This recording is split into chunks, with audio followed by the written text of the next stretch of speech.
Bago natin na alamin kung ano yung mga topic natin ngayon, ay ginugunita natin ngayon ang anibersaryo ng EDSA People Power Revolution.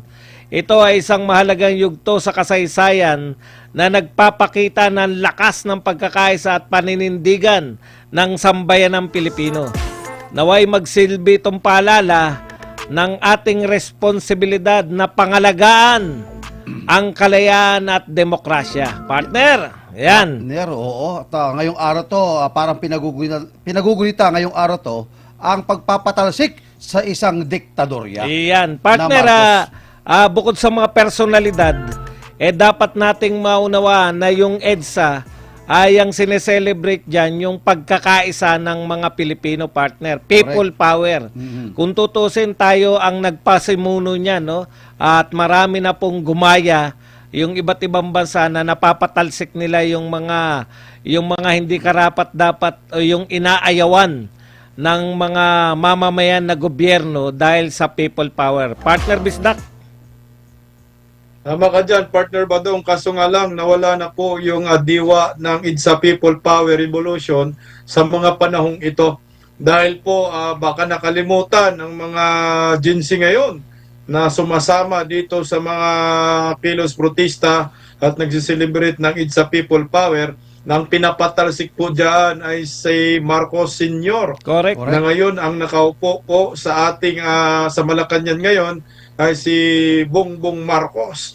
So wala nang relevance itong pag-celebrate nila ng EDSA People Power dahil nakipagsanib persa na po sila sa mga Marcoses. So tingnan mo po itong mga pahayag ng apo ni Cory Aquino at Ninoy Aquino. Hindi po sila nananawagan ng Marcos resign dahil kaibigan na po nila. So wala nang kwenta yung EDSA People Power Revolution, partner. Okay, yung simbolo nito, partner, na ito ay sama-sama pagkilos para mapatino o mapatalsik yung bulok na namamahala, pinalitan to ng panawagan na patalsikin yung kanilang kalaban sa politika. Katulad po ng panawagan nila na pwede ang VP Sara resign, pero hindi pwede ang BBM resign.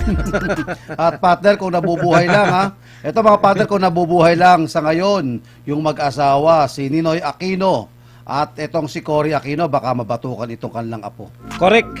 Ako naniniwala ako dyan.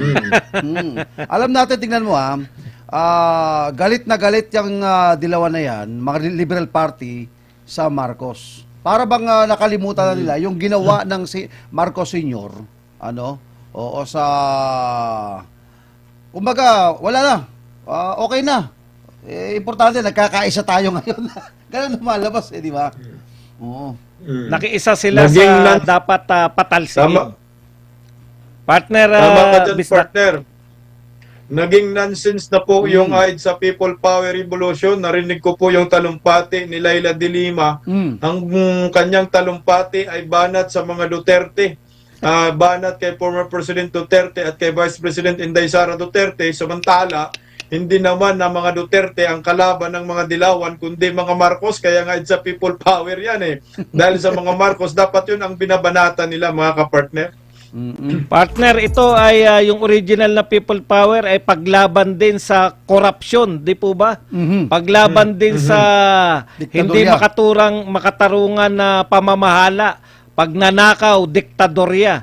Kaya nga, partner, eto nga po, bakit yung binabanatan nyo ay si VP Sara at ang pamilyang Duterte, samantalang hindi naman sila kasama sa mga binubulgar na nabigyan ng maleta. Hindi rin sila kasama sa mga nabiyayaan ng mga may porsyento o merong tinatawag na porsyentohan dyan sa ghost projects na yan.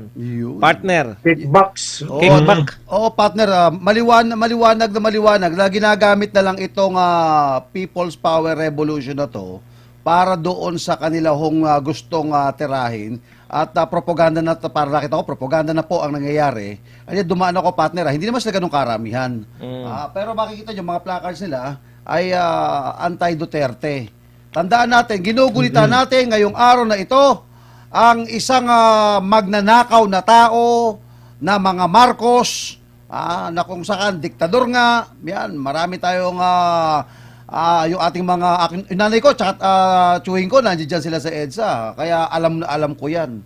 Ngayon, partner, ang nangyayari sa atin ngayon, iba na. Propaganda na ng mga dilawan. At makita mo rin, partner, sa EDSA ngayon, ang nakalagay doon, sinisigaw yung Duterte. Pero yung mali-maleta, yung flood control, yung corruption ni Marcos, wala na. Baliwala sa kanila. Wala na. Partner, basahin Tama ka muna dyan, natin. partner. Sige, Bisdak. Tama ka dyan, partner. Lalo na ngayon, partner, yung nagsisalita, si Laila de Lima, kasama yan sa affidavit ng mga retired Marines Nako! na dinideliveran po yan ng mali-malitang pera, partner, si Laila de Lima. Correct. Partner, basahin muna natin. Ito po ang headline natin ngayon matapos po nating gunitain ang EDSA Revolution. Ito ang unang pag-usapan natin. 18 ex-Marines binulgar ang umano'y mali-malitang suhol sa mataas na opisyal at ICC. Senator Marcos naghain ng resolution para imbestigahan ng umano'y delivery scheme na isiniwalat ng mga ex-Marine ni Saldico. Benny Abante tumanggi sa akusasyon ng pagtanggap ng cash, suitcases, peke at walang basehan. BP Sara nais may bisita si PRRD sa ICC Detention Center sa gitna ng confirmation of charges. PBBM naglatag ng pamantayan para sa susunod na Pangulo sa 2028. Partner, simulan na natin ang issue number 1 natin, no? 18 ex-Marines binulgar ang umano'y mali-maletang suhol sa mataas na opisyal ng ICC. Humarap sa media ang 18 dating security personnel ni dating Congressman Saldico. Ang sabi po ni Attorney Levy Baligod, ang legal counsel ng mga ex-Marines, ang ugat at pinuno ng pagnanakaw sa ating bayan ay walang iba kundi si President Marcos at hindi gagalaw si Speaker Romualdez o si Saldico nang walang pahintulot kay BBM. Ito po, pinakita po kahapon sa presscon ni Attorney Baligod at ng 18 ex-Marines ang halimbawa ng proseso ay nag-uumpisa sa pagbilang nila ng pera. May larawan po silang pinakikita na yun nga po pinakikita yung pagbibilang ng pera at ang halimbawa ang pag-deliver ng pera sa bahay ng isang mambabatas. Ang pag-deliver nila ng pera ay gumagamit ng eroplano, gumagamit din sila ng helicopter. Ganito ang dinideliver sa mga bahay ng ilang mambabatas. At ganito po, sa bahay ng ilang mambabatas, makikita ninyo sa itaas ng larawan ang hilera ng maleta na ang laman ay pera at paiti lang to sa delivery sa isang umaabot ng 52 na bagahe, mga partner. Okay. Ano masasabi nyo rito sa paglabas ng 18 ex-Marines? Mga partner, una, nung lumabas si retired Master Sergeant Gutesa, iisa lang ito. At sinabi nila, tinira lang ito sa affidavit. At base sa pakikinig ko kahapon, napapirmahan na daw mga partner, mga kabayan na. Etong si Master Sergeant, nag-retract na siya ng kanyang sinumpaang salaysay doon sa unang sinabi niya. Pero ito, 16,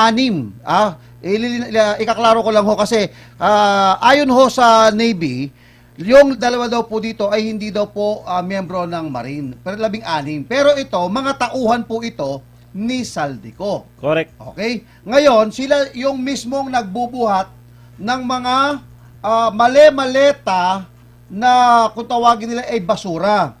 So, ang tanong ko dito, nag-iisip na po siguro sila ng paraan paano ho nila i-debunk ito.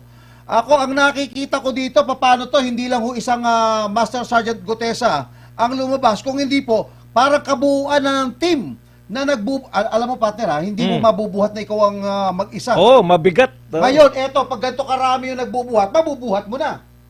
Pero, mang kinagulat ko dito, hindi naman ibig sabihin na si Master Sergeant lang nagbubuhat, si Gutesa.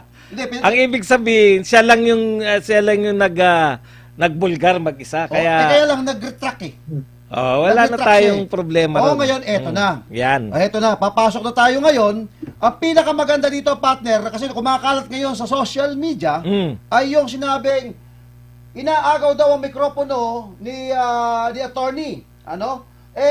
Attorney Levy Baligod. Hindi po, nagkakamali po kayo.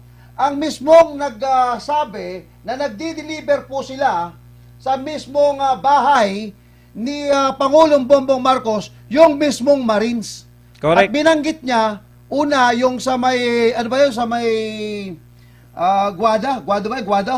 Guado. Tapos pangalawa, yung sa Pagudpod. Yung sa may Paway. So, maliwanag, mga kabayan, na nagdi-deliver sila ng pera at partner, hindi magsasalita yan.